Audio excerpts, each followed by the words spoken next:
கிறிஸ்துவுக்குள் அன்பானவர்களே, வாரம் ஒரு சாட்சி நிகழ்ச்சியின் மூலமாக திரும்பவுமாக இன்றைக்கு உங்களை சந்திப்பதில் நான் மிகவும் மகிழ்ச்சி அடைகிறேன். ரொம்ப நாளைக்கு அப்புறம் பார்க்குறோம், ரொம்ப சந்தோஷமாக இருக்குது. இந்த கிறிஸ்துமஸ் மாதத்தில் கர்த்தர் உங்களது தேவைகளை எல்லாம் சந்திக்கும்படியாக நான் அவரை வேண்டுகிறேன். பாருங்கள், எல்லோரும் பிஸியாக இருப்பீங்க. கேரல் சர்வீஸ், கேரல் ரவுண்ட்ஸ், வீடு டெக்கரேஷன்ஸ், குடில் வைக்கிறது, ட்ரீ வைக்கிறது, ஸ்டார் போடுறது இல்லையா? பிறப்பின் பண்டிகையை கொண்டாடுவதற்கு நாம் ஆயத்தமாகி கொண்டிருக்கிறோம். இந்த நாட்களில் நாம் ஒரு நல்ல சாட்சியை கேட்க போகிறோம். இந்த சாட்சியை நம்முடைய அன்பு சகோதரர் ஊழியக்காரர் சந்தோஷ்குமார் அவர்கள் தமிழ்நாட்டில் மலைப்பகுதியிலிருந்து பதிவு செய்து அனுப்பியிருக்கிறார்கள். அதாவது பாருங்கள், பல விதமான ஊழியங்கள் இருக்கிறது. அதுலேயும் பாருங்கள், மலைகளில் போயிட்டு பழங்குடியின மக்கள், ஆதிவாசி மக்கள், இவர்களிடத்தில் ஊழியம் செய்வது மிகவும் கடினமான காரியம். ஏன்னா அந்த இடத்துக்கு போகிறதுக்கு சரியான பாதையே இருக்காது. அப்பேற்பட்ட இடத்துல நம்முடைய ஊழியக்காரர்கள் ஆண்டவருடைய பணியை செய்து வருகிறார்கள். முடிந்த உதவிகளையும் கொடுத்து வருகிறார்கள். ஆனால் அவருடைய தேவைகளை எல்லாம் பூர்த்தி செய்ய முடியுமா? அது ஒரு கேள்விக்குறிதான். ஆனால் ஜெபத்தின் மூலமாக பல உதவிகளை செய்து வருகிறார்கள். அதை போல ஜெபத்தினால் நடந்த ஒரு சாட்சியைத்தான் நாம் இன்றைக்கு ஒரு மலை வாழ் சகோதரி மூலமாக கேட்க இருக்கிறோம். எங்கே நாம் சாட்சியை கேட்கலாமா? ஆண்டவராக இயேசு கிறிஸ்து நாமத்தினால உங்கள் யாவருக்கும் அன்பின் வாழ்த்துக்களை தெரிவித்துக் கொள்கிறோம். இன்றைக்கு நாம் கணவாய்மேடு பழங்குடியின கிராமத்தில் இருக்கிறோம். இன்றைக்கு நம்ம மத்தியிலே சாட்சி சொல்ல இருக்கிறதான சகோதரி மகாலட்சுமி அவர்கள் நம்மோடு அவர்களுடைய சாட்சியை பகிர்ந்து கொள்ள இருக்கிறார்கள். ஆண்டவர் அவர்களுடைய வாழ்க்கையில் எவ்வாறு மாற்றத்தை கொடுத்தார், எவ்வாறு அற்புதங்களை செய்தார் என்பதை குறித்து அவர்கள் ஒரு சிறிய சாட்சி சொல்ல இருக்கிறார்கள். அக்கா ஸ்தோத்திரங்க்கா. அக்கா, உங்களை பற்றி ஒரு சில வார்த்தைகளை சொல்லுங்கள். உங்களுடைய குடும்பத்தை பற்றி, எப்படி உங்கள் குடும்பம் என்ன, எத்தனை பேர் இருக்கிறீங்க வீடியோ. என் பேர் மகாலட்சுமி, எங்கள் வீட்டுக்கார் பேர் ரஜினி, என் பொண்ணு பேர் வந்து ரஷ்யா, என் பையன் பேர் அனீஷ்குமார். அக்கா, உங்களை குறித்து சொல்லுங்கள். உங்களுடைய வாழ்க்கையில் நீங்கள் சின்ன வயசுலேருந்தே ஆண்டவரை ஒரு கொடைக்கானல் பகுதியில் கற்றுக்கொண்டீங்கன்னு சொன்னீங்க. நான் சின்னதுலேருந்து சர்ச்சு ஸ்கூலில் தான் படித்தேன். ப்ரேயர் பண்ணுவேன், பைபிள் வாசிப்பேன்.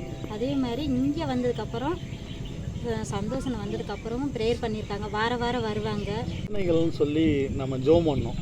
அந்த ஜெபத்தின் மூலமாக உங்களுடைய வாழ்க்கையில் என்ன மாற்றங்கள் நடந்துச்சு அப்படின்னு சொல்லி சொல்ல முடியுங்களா? செய்யணும் வச்சுருந்தாங்க. எனக்கு எப்படி சொல்கிறதுன்னா, எங்கள் பாசையில் சொல்லணும்னா, எனக்கு கொஞ்சம் பேய் பிடிச்சிருந்தது.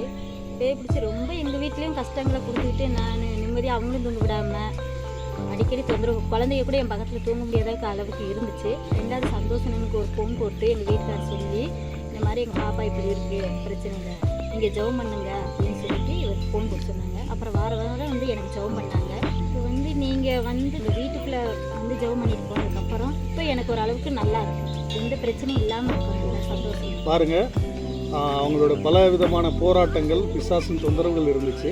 ஆனால் ஜபத்தின் மூலமாக ஆண்டவர் ஒரு பெரிய மாற்றத்தை கொடுத்துருக்கிறார். எனவே இந்த மாதிரி நம்முடைய ஜபம் அப்படிங்கிறது நம்ம சொல்கிறோன்னா, ஆண்டவர் மிகப்பெரிய காரியங்களை செஞ்சுட்டு வர்றாரு.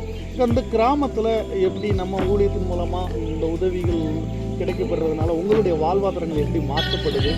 ஒரு பொருள், எந்த பொருள் அது கொடுத்தாலும் எங்களுக்கு நல்லா பயன்படுது. இப்போ நீங்கள் வந்து ஒரு பொருள் கொடுத்து லைட் வந்து கொடுக்குறீங்கனாலும் ரொம்ப நைட்டில் படிக்கிறதுக்கு பிள்ளைகளுக்கு யூஸ் ஆகுது.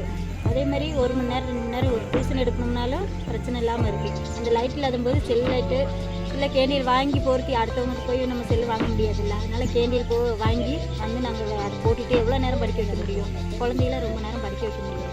அதனால் இப்போ வந்து லைட்டு கொடுத்ததுக்கு ரொம்ப பிரயோஜனமாக இருக்குது.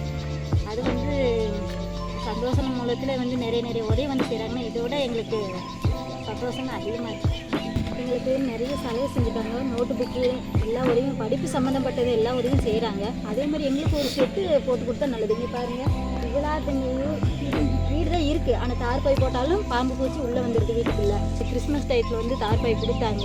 கொடுக்கும்போது நல்லா இப்போ யூஸ் ஆகுது. ஆனால் இருந்தாலும் என்னதான் தார்பாய் கொடுத்ததை விட ரொம்ப சந்தோஷமாக தான் இருக்குது. இருந்தாலும் காற்றடிச்சுட்டு தார்பாய் கிழிஞ்சிடுது. ஆமேன். நல்ல ஒரு சாட்சியை கேட்டேன் இல்லையா? பாருங்கள், அதில் சகோதரியும் சகோதரரும் நல்லா தெளிவாக பேசியிருக்கிறாங்க. அதாவது மலைவாழ் மக்களுக்கு இப்போ ஒரு சில உதவிகளை செய்கிறாங்க. என்ன உதவின்னு பார்த்தீங்கன்னா, உடுப்பதற்கு துணிமணி கொடுக்குறாங்க.